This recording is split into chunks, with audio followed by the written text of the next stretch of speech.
Hello student, welcome to my YouTube channel. कल हमने part first देखा था जो न्यू क्वेश्चन बैंक है उसका ट्रांसलेट मैंने किया था। तो 4 यूनिट तक कर दिया था। टोटल 7 यूनिट्स में नई क्वेश्चन बैंक डली है। तो 5th यूनिट का जो ट्रांसलेशन है वो हम देखते हैं। ठीक है, 5th यूनिट में आप देखिए एमसीक्यू है। एमसीक्यू में पहला MCQ the part of the authorised capital of a company which is issued for subscription to general public is called. यानी कि शेयर कैपिटल का वो हिस्सा जो कि आम लोगों को या सामान्य लोगों को सब्सक्राइब करने के लिए इशू किया जाता है, उसे हम क्या कहते हैं?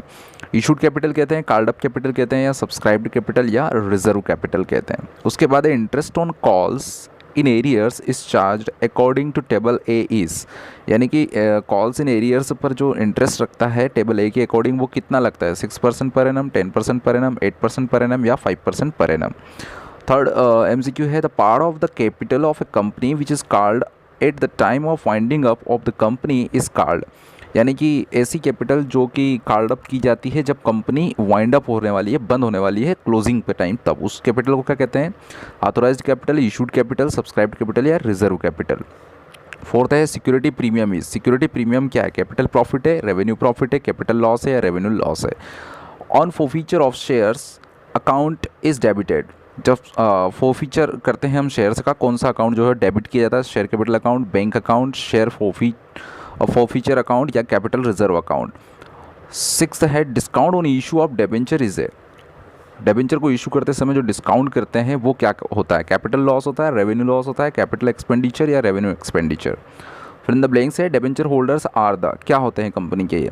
Debenture is a return document या एविडेंस फॉर डेब्ट। डेब्ट का रिटर्न एविडेंस होता है। Debenture holders have preference for refund of loan over. यानी कि सब शेयर होल्डर से पहले इनको दिया जाता है। Debenture holders do not have right to, इनको वोट डालने का राइट नहीं होता है। Reserve capital is use to return of loss. किस तरह के लॉसेस को राइट ऑफ करने के लिए रिजर्व कैपिटल का यूज़ किया जाता है? कंपनी इज़ एन, कंपनी क्या है? आर्टिफिशियल पर्सन है, क्रिएटेड बाय लॉ, लॉ के द्वारा क्रिएट की गई। उसके बाद आंसर इन वन वर्ड या वन सेंटेंस में है। ये सॉरी 2 लिखा गया है यहाँ पर, ये 1 आएगा, 1 आ सकता है। ठीक है, the document issued by the company to the share holder is called. Share holder को एक डॉक्यूमेंट इशू किया जाता है कंपनी के द्वारा, उसको क्या कहते हैं? Share certificate. The person by whom a company established are called. वो लोग जो कि कंपनी को इस्टेब्लिश करते हैं उनको क्या कहते हैं? प्रोमोटर्स कहते हैं। The document which is related to its internal management is called. Internal management से रिलेटेड जो डॉक्यूमेंट है उसको क्या कहते हैं? What is the issue of forfeited share is called. जो फॉरफीटेड शेयर्स है उनको इशू करना वापस से क्या कहलाता है? Segregation of rights on share is called. Share के जो राइट्स होते हैं, शेयर के जो अधिकार होते हैं उनको छोड़ना क्या कहलाता है?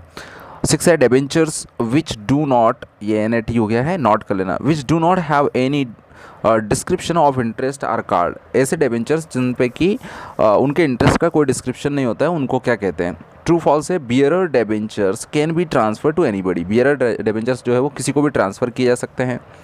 Interest rate is specified on zero coupon rate debentures. तो क्या ज़ीरो कूपन रेट डेबेंचर्स पर इंटरेस्ट जो है वो स्पेसिफाइड होता है क्या या नहीं होता है? ये पता करना है। Nature of debenture is that of short term loan. जो शॉर्ट टर्म लोन होता है मतलब डेबेंचर जो होते हैं उनका नेचर शॉर्ट टर्म लोन की तरह होता है। ये सही है गलत बताना है। Forfeiture of shares means cancellation of shares. Share को फोरफीट करना मतलब कि उनको कैंसिल करना होता है। The amount of discount received on re issue of forfeited share is transfer to share forfeiture account. जो री इशू करते हैं आप शेयर फोरफीट करने के बाद, तो उसके ऊपर जो डिस्काउंट दिया जाता है वो अमाउंट कहाँ ट्रांसफ़र किया जाता है? तो वो बोला है कि क्या ये शेयर फोरफीचर अकाउंट में ट्रांसफ़र किया जाता है। A private company does not issue the prospect. एक प्राइवेट कंपनी जो है प्रॉस्पेक्टस इशू नहीं करती है। The interval of at least 2 months between making of 2 calls should be there.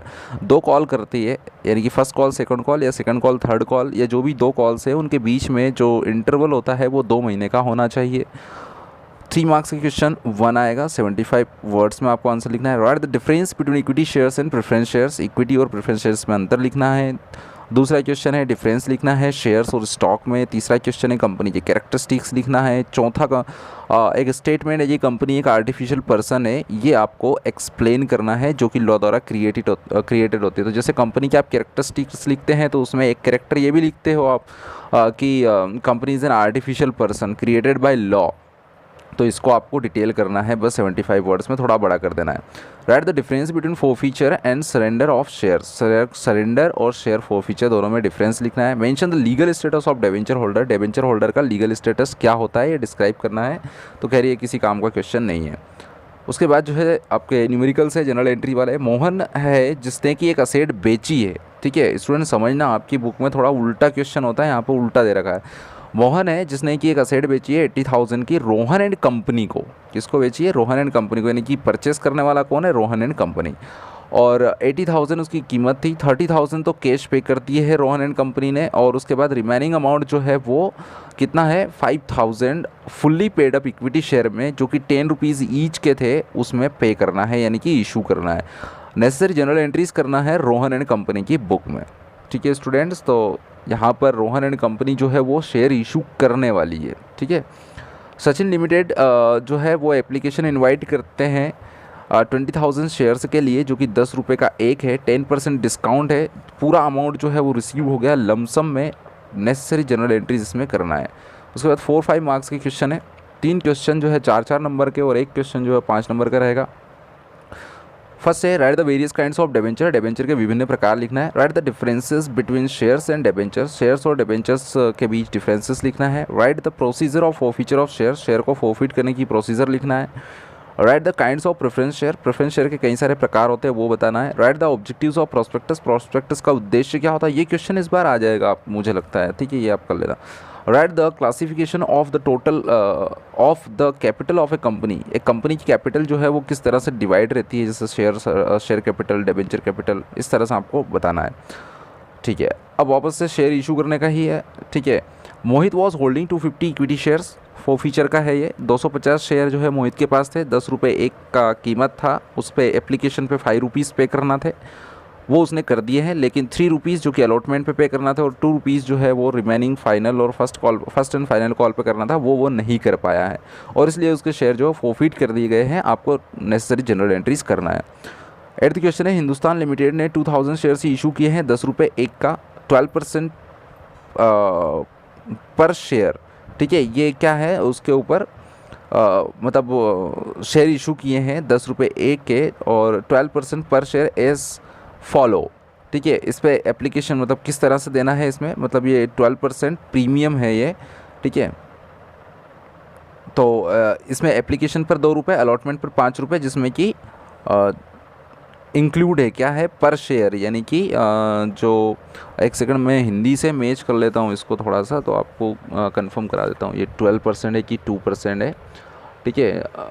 ये एक्चुअली 10 रुपये के हैं और यहाँ पर 12% नहीं, एट 12 रुपीज़ है ये, ठीक है ना। मतलब 10 रुपये का जो था उसको आप ने, यानी कि हिंदुस्तान लिमिटेड ने 12 रुपीज़ का जो शेयर करके है वो इशू कर दिया है। मैं इसको जब आपको PDF अवेलेबल करवाऊंगा तो करेक्ट कर दूंगा, ठीक है। 2 रुपये एप्लीकेशन पर, 5 रुपये अलॉटमेंट पर, जिसमें 2 रुपीज़ जो है वो प्रीमियम के भी इंक्लूड है, और फर्स्ट एंड फाइनल कॉल पर 5 रुपीज़ जो है वो पेएबल है। एप्लीकेशन जो है वो सभी शेयर के लिए आ चुकी है और सभी शेयर को पूरी तरह से अलॉट भी कर दिया है। पूरा अमाउंट जो है वो रिसीव हो गया टाइम पर, ठीक है। आपको जनरल एंट्रीज करना है, बिल्कुल सीधा साधा क्वेश्चन है। उसके बाद 9th वाला क्वेश्चन है यस लिमिटेड ने 40,000 शेयर्स इशू किए हैं 10 रुपीज़ ईच के पब्लिक को। अमाउंट जो था उनके ऊपर वो 4 रुपये जो है वो एप्लीकेशन पर, 3 रुपीज़ अलॉटमेंट पर, और रिमेनिंग जो है वो फर्स्ट एंड फाइनल कॉल पर, यानी कि रिमेनिंग कितना बचता है? 3 रुपीज़, ठीक है। सारा अमाउंट आ चुका है, पे हो चुका है, नेसेसरी जनरल एंट्रीज करना है आपको। उसके बाद मेसर्स रिदम एंड कंपनी, ये डेबेंचर का है, जिसने कि 10,000 12% वाले डेबेंचर्स जो है वो 50 रुपीज़ ईच के 20% डिस्काउंट पर इशू किए। अमाउंट जो पेएबल है इनके ऊपर वो क्या है? 10 रुपीज़ एप्लीकेशन पर, 25 जो है वो डिस्काउंट को इंक्लूड करते हुए है अलॉटमेंट पर, और 15 रुपीज़ जो है फर्स्ट एंड फाइनल कॉल पर है। सारा अमाउंट जो रिसीव हो चुका है टाइम पर, आपको नेसेसरी जनरल एंट्रीज करना है, ठीक है। उसके बाद यूनिट नंबर 6, जिसमें कि 3 लेशंस है। Financial statement of a company है, एनालिसिस ऑफ फाइनेंशियल स्टेटमेंट है, और अकाउंटिंग रेशो है। तो इसमें आपको ऑब्जेक्टिव आएंगे, जिसमें फर्स्ट जो है वो दे रखा है answer in one word and one sentence. एक आएगा in which head short term loans of a company are shown in the balance sheet. Balance sheet में जो शॉर्ट टर्म लोन्स है उनको कौन सी हेडिंग में लिखते हैं, कौन से हेड में लिखते हैं। For which capital unpaid claims are reduce, किस कैपिटल में से अनपेड अनपेड क्लेम्स जो है वो रिड्यूस किए जाते हैं। Which statement does help in knowing the source of cash receipts and cash payment, कौन सा स्टेटमेंट जो है वो हेल्प करता है आपको ये जानने में कि कौन कौन से सोर्सेस है कैश रिसिप्ट के और कौन कौन से सोर्स है कैश पेमेंट के। On which point total cost is equal to total sales, total sales जो है वो टोटल कॉस्ट के बराबर कब होती है। What is to be known by solvency ratio, solvency ratio का क्या मतलब होता है। What is standard form of current ratio, current ratio का स्टैंडर्ड नॉर्म्स क्या होता है, तो 1:1 का रेशो है ये। Which kind of asset is patent, patent जो है किस तरह की असेट होती है ये आपको लिखना है। The liabilities which are to be paid within 1 year are called, तो ऐसी लाइबिलिटीज़ जो कि 1 साल में आपको पे करना है उनको हम किस नाम से जानते हैं या क्या कहते हैं। उसके बाद फिल इन द ब्लैंक से एक आएगा accounting ratio ignore the facts of, किस तरह के फैक्ट को ये इग्नोर करता है। To show the relationship between two data is called, दो डाटा के बीच में रिलेशनशिप बताना क्या कहलाता है। The main objective of financial statement analysis is to present complicated data in, ठीक है, जो मेन उद्देश्य होता है फाइनेंशियल स्टेटमेंट का वो कॉम्प्लिकेटेड डाटा को किस फॉर्म में प्रेजेंट करने का होता है। फाइनेंशियल स्टेटमेंट्स किस तरह के होते हैं या क्या होते हैं। According to companies act 2013 financial statement is prepared in form, किस फॉर्म में ये बनाए जाते हैं ये लिखना है इसमें। Proposed dividend is shown in under the head in balance sheet, balance sheet में प्रपोज्ड डिविडेंड जो है वो किस हेड में शो किया जाता है। उसके बाद मेज द कॉलम है जिसमें कि priority ratio 1:1, quick ratio, artificial assets, underwriting commission, solvency ratio, unrealized profit, a measure of payment of long-term loans, debt equity fund, current liabilities, creditors, total profit, net sales minus cost of sales, ये current liabilities, तो इसको match आपको करना है। तो student इतना ही मैं complete कर पाया हूँ, ठीक है। You can understand the situation that I don't have any computer और laptop so that I can type easily on it. I'm preparing these all things on my mobile phone, so it will take some time, so I'm so sorry for that, but soon till tomorrow I will make you available all I mean to say the whole question bank, और पूरा question bank कल तक जो है मैं available करवा दूंगा। Mobile पे टाइप करने में थोड़ा समय लगता है, आपको पता है, थोड़ा टाइम लगता है और ज़्यादा इक्विपमेंट नहीं है मेरे पास, तो जैसा भी है मैं आपको अवेलेबल करवा रहा हूँ, ठीक है। तो तब तक के लिए बेस्ट ऑफ लक, इतना आप कंप्लीट करिए, कल तक मैं आपको बाकी का प्रोवाइड कर दूंगा और उसके बाद इकोनॉमिक्स का कर दूंगा और इंग्लिश का आपको एक बार रिवीजन और करवा दूंगा एग्ज़ाम से पहले। आज के इस वीडियो में इतना ही students, thank you very much.